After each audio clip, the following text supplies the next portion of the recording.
The European Election Observation Mission to Nigeria has published its final report on the federal and state elections of 25th February and 18th March.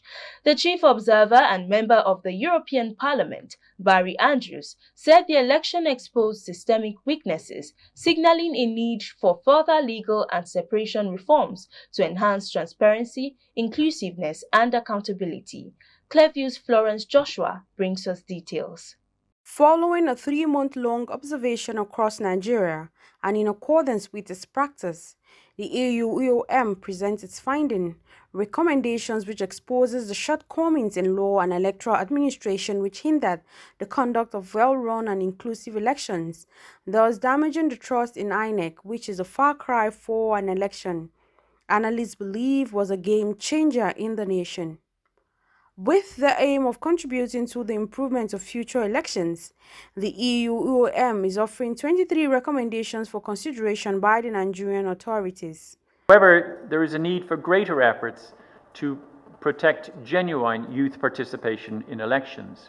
Overall, the collection of permanent voter cards was adversely affected by poor institutional planning and a lack of transparency. However, challenges such as the naira, cash, and fuel scarcity and incidents of orchestrated violence were observed to hamper some campaign activities and to reduce attendance. And misuses of incumbency by governors tilted the playing field, leading to increased polarization driven by divisive rhetoric based on ethnicity and religion.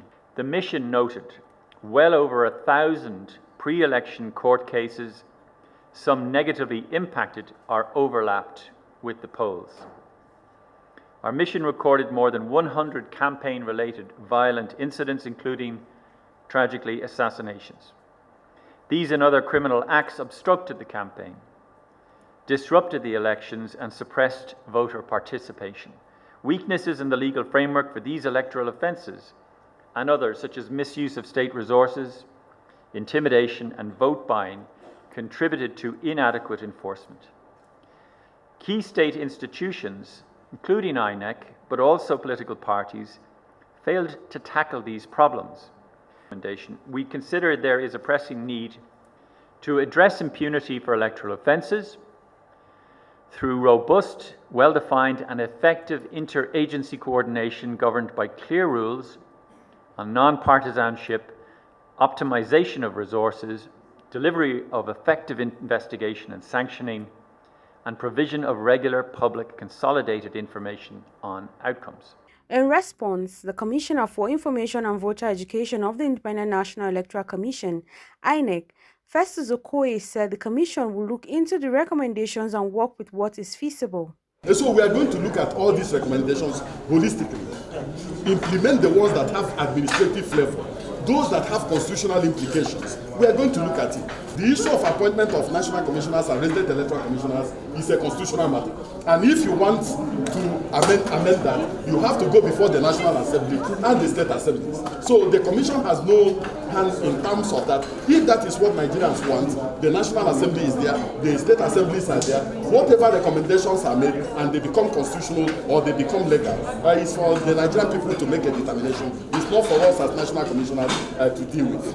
Many observers have condemned the February 25th presidential and National Assembly elections and the March 18th governorship and State House of Assembly elections, following the widespread violence and electoral irregularities that accompanied the elections.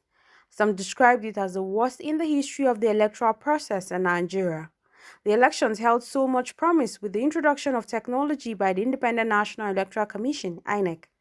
The technology was generally believed would solve the problem of rigging and the renewed assurances by the Commission's chairman, Professor Mahmood Yakubu, that the election results would be transmitted real-time to the Commission's central server.